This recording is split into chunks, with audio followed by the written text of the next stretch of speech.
तो आज भाई मोस्ट हाइप बाइक मेरे साथ खड़ी हुई है, MT-15 2025 वाला मॉडल, R15 वर्जन 4 2025 वाला मॉडल, बट ये मॉन्स्टर एनर्जी एडिशन है।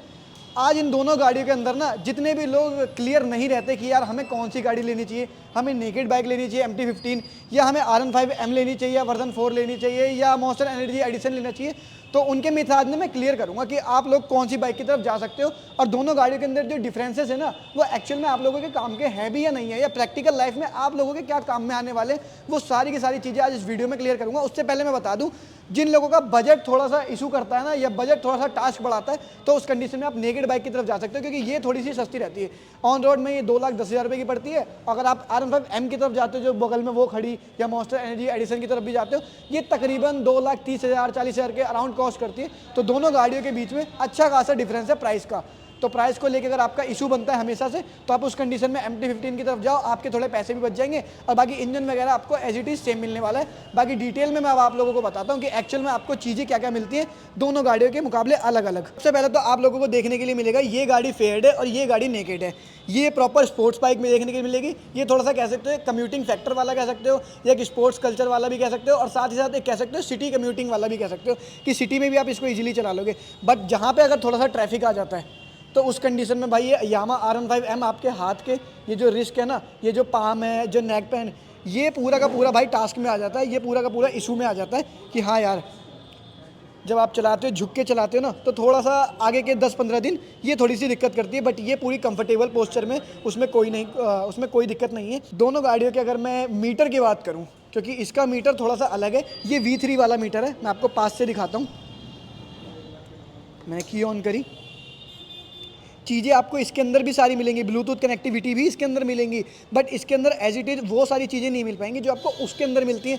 आपको टॉगल करना थोड़ा सा टास्क बढ़ जाएगा। यहाँ पे सिलेक्ट का बटन, यहाँ पे मोड का बटन, ये सारी चीज़ें आपको यहाँ मिलेंगी। बाकी जितनी भी काम की चीज़ें होती हैं, जितने भी आप गियर शिफ्ट इंडिकेटर हो गया या जितनी भी सारी चीज़ें देखने चाहते हो, वो सारी की सारी चीज़ें आपको इस मीटर में भी देखने के लिए मिलेंगी और इस वाले मीटर में भी मिलेंगी जो फुल्ली कलरफुल TFT डिस्प्ले है। ये जो नया आया है यामा लिखा हुआ ABS ट्रैक्शन कंट्रोल, उसके अंदर भी आता है, उसके अंदर भी आता है।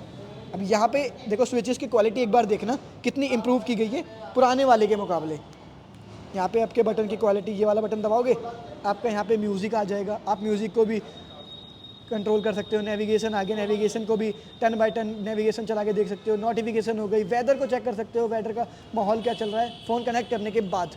ठीक है, यहाँ पे स्विचेस की क्वालिटी इंप्रूव हो गई। हैज़ार्ड का बटन आपको यहाँ पे अलग दे गया, जो उसमें भी दिया गया है, ऐसी बात नहीं है। और दोनों गाड़ियों के अंदर ऑल LED सेटअप आता है, तो आपको हेलोजन वाली कोई भी चीज़ें, कोई भी फैक्टर नहीं देखने के लिए मिलेगा। इवन जो इसके अंदर पहले हेलोजन आते थे ना, वो भी अब इसके अंदर नहीं आते हैं। MT-15 के अंदर इसके अंदर भी अब LED सिस्टम आता है पूरा का पूरा। ये कुछ मीटर की बात थी।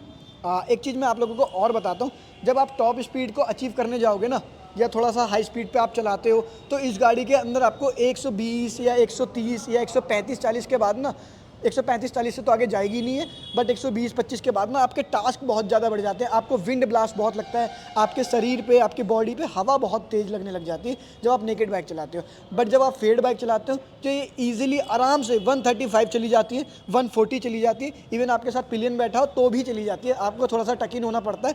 तो ये जितना भी आपका आगे का पोस्चर दिख रहा है ना, ये आपकी सारी एयर को काट देता है, जिसकी वजह से आप टॉप स्पीड अच्छी अचीव कर पाते हो। जितने इसके इंजन की सीसी है उतने ही भाई इसकी टॉप स्पीड जाती है 155 सीसी। टॉप स्पीड में भाई ये आगे रहने वाली है, वो चीज़ आप लोग देख लेना। अब मैं एक चीज़ और बताता हूँ, देखो दिखने में थोड़ी सी कंफर्टेबल है ना MT-15, और इसकी सीट भी थोड़ी सी आराम से अच्छी खासी है, बट ये स्प्लिट सीट है।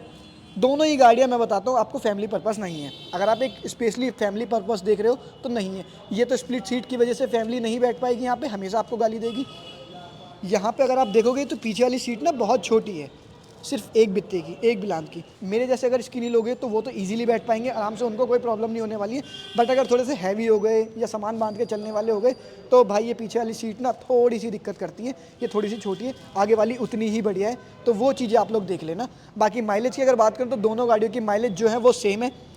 ये गाड़ी भी आपको आराम से 45 से 50 के बीच में माइलेज दे देगी, और ये गाड़ी भी सेम आपको 45 से लेके 50 के बीच में माइलेज दे देगी। इसके अंदर भी LED DRLs हैं, इसके अंदर भी LED DRLs हैं, इसके अंदर भी ऑल LED सेटअप है, इसके अंदर भी ऑल LED सेटअप है। दोनों के अंदर भाई USD सस्पेंशन आते हैं, जो आपको नॉर्मल लाइफ में, हाईवेज पे, पहाड़ों पे, हर जगह पे आप किसी भी कंडीशन में जाओगे तो आपको बहुत अच्छा फीडबैक देने वाले हैं। KYB के सस्पेंशन मिलते हैं। और दोनों के अगर टायरों की बात करूँ ना, तो टायर भी दोनों गाड़ी के अंदर सेम है। MRF के रेव्स मिलते हैं 180-17 सेक्शन का आगे, उसके अंदर भी 180-17 सेक्शन का आगे, इसके अंदर भी, बट दोनों टायर नॉन रेडियल हैं, तो वो चीज़ आप लोग चेक कर लेना। 282 mm की आपको यहाँ पे फ्रंट डिस्क देखने के लिए मिलेगी, और सेम 282 mm की आपको फ्रंट डिस्क उसके अंदर भी देखने के लिए मिलेगी, मतलब MT-15 के अंदर बाइवर के कैलिपर मिलेंगे। तो ऐसी बात नहीं है कि अगर प्राइस आपको थोड़ा सा कम देना पड़ रहा है तो आपको चीज़ों में डिक्रीमेंट मिलेगा, ऐसा कुछ भी नहीं है। चीज़ों में आपको सेम इज सेम ही देखने के लिए मिलेंगी काफ़ी सारी चीज़ें। अब पीछे की तरफ आते हैं, इसके अंदर रेडियल टायर मिलता है 140 सेक्शन का, वो भी MRF का रेव्स है। उसके अंदर भी सेम टायर मिलता है MRF का रेव्स 140 सेक्शन का रेडियल टायर, और दोनों की आवाज़ें भी एज इट इज़ सेम है, कोई प्रॉब्लम नहीं है दोनों गाड़ियों के अंदर। बट मैं बताता हूँ शॉर्ट राइडर को उसमें थोड़ा सा फ़ायदा कैसे हो सकता है, क्योंकि वेट दोनों गाड़ियों का सेम है। ये 142 kg के अराउंड है, वो भी 142 kg के अराउंड पड़ती है ऑन रोड।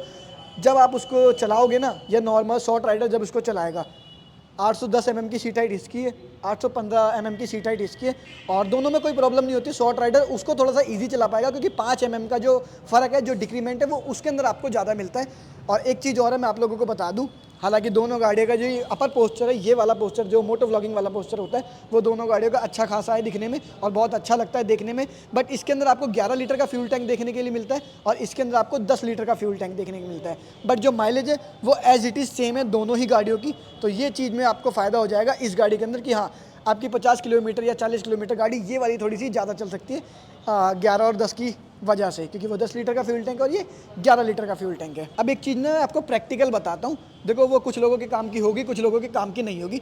इस गाड़ी के अंदर आपको मिलता है क्विक शिफ्टर, 6 स्पीड का गियर बॉक्स। इसकी गाड़ी के अंदर भी आपको 6 स्पीड का गियर बॉक्स मिलता है। बट इस गाड़ी के अंदर ना, ये MT-15 के अंदर आपको ना क्विक शिफ्टर नहीं मिलता देखने के लिए। हालांकि आपको प्रॉब्लम कोई नहीं होगी, आप इसके जो क्लच है वो बहुत स्मूथली काम करते हैं, और इसके जो गियरिंग है वो भी बहुत स्मूथली काम करता है, बहुत अच्छे तरीके से चलते हैं, कोई प्रॉब्लम नहीं है।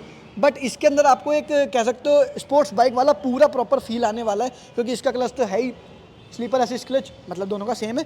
बट इसके अंदर ना क्विक शिफ्टर होने की वजह से ना आपका जो मिली सेकेंड का फ़र्क है वो भी आपको बहुत पड़ने वाला है, और आपके जो गियरिंग है वो और ज़्यादा स्मूथ हो जाती है इसकी वजह से सिर्फ। तो ये एक चीज़ अच्छी है भैया कि आपको उसके अंदर क्विक शिफ्टर मिलता है, इसके अंदर नहीं मिलता, और ये कंपैरिजन का भी फ़र्क बन जाता है दोनों ही गाड़ियों के अंदर। बाकी सारी चीज़ें एज इट इज़ सेम है दोनों गाड़ी के अंदर। आप सर्विस कराने जाओगे, आप पार्ट्स लेने जाओगे, आप कोई भी चीज़ कंपनी से कराओगे, क्योंकि कंपनी का रिस्पॉन्स तो आपको यामा मतलब जैपनीज़ इंजन वाला ही मिलने वाला है, वो चीज़ आपको कोई भी प्रॉब्लम नहीं करेगी। बट हाँ, मैं आपको बता दूँ, दोनों गाड़ियों के अंदर VVA टेक्नोलॉजी आती है। जैसे आप 4000 RPM क्रॉस करोगे तो ये गाड़ी भी अलग से पावर डिलीवर करेगी। इस गाड़ी का भी साउंड एक अच्छे तरीके से हो जाएगा, और इस गाड़ी का भी साउंड एक चेंज हो जाएगा प्रॉपर, और इस गाड़ी की पावर भी अलग हो जाएगी। बट हाँ, दोनों गाड़ी के जब पीछे हैवी सामान, हैवी लगेज या हैवी पिलियन बैठा लोगे ना, तो आपकी जो पावर है वो उतनी थोड़ी सी मतलब माइलेज सी मिनिमल सी वो डिक्रीमेंट हो जाएगी। तो वो चीज़ आप लोगों को देखनी पड़ेगी, वो चीज़ आप लोगों को टैकल करनी पड़ेंगी। और वीडियो के अंत में मैं एक चीज़ बताता हूँ, ये दोनों गाड़ियाँ आपको दिखती तो 155 सीसी की होंगी, आपको सुनने में भी लगता होगा 155 सीसी के, बट इन दोनों ही गाड़ियों का ना कंपैरिजन बहुत कम 155 सीसी या 150 160 सीसी की गाड़ियों से होता है। अदरवाइज इन दोनों ही गाड़ियों का कंपैरिजन 200 सीसी की गाड़ियों से होता है। जैसे इसका RC 200 से होता है, RS 200 से होता है, 210 करिश्मा XMR से होता है, इसका भाई ड्यूक 200 से होता है, 250 N250 से होता है, बजाज की F250 से होता है, इसका 250 से कंपैरिजन होता है। तो भाई कुछ चीज़ें तो डेफिनेटली दी होंगी ना कंपनी ने, जिस वजह से इनका कंपैरिजन होता है। बाकी चलाने में दोनों ही गाड़ियाँ बहुत अच्छी है, ये थोड़ी सी एग्रेसिव है, ये वो थोड़ी सी कंफर्टेबल है, वो चीज़ आप लोग देख लेना। ब्रेकिंग दोनों गाड़ियों की बहुत अच्छी है, आगे वाली पीछे वाली थोड़ी सी ओके, वो चीज़ आप लोग देख लेना। और इस ब्लॉग को करते हैं एंड। अगर कुछ भी चीज़ आपको अच्छी लगी होगी या कुछ भी चीज़ आपको लोगों को पूछनी होगी तो प्लीज़ मेरे को कमेंट करके जरूर बताना, और मिलते हैं नेक्स्ट ब्लॉग में। शोरूम की सारी डिटेल मैं डिस्क्रिप्शन में डाल दूंगा, आप जाके कोई भी यामाहा का प्रोडक्ट जो है वो खरीद सकते हैं। यहाँ पे R15 S भी खड़ी हुई है, ओल्ड वाली, ये रही, जो कई शोरूम पे नहीं मिलती, ऑर्डर पे मंगानी पड़ती है, वो यहाँ पे ऑलरेडी खड़ी हुई है, तो आप चाहो तो ले सकते हो। और करते हैं इस ब्लॉग को एंड, मिलते हैं किसी नेक्स्ट ब्लॉग में। Till then bye bye and take care.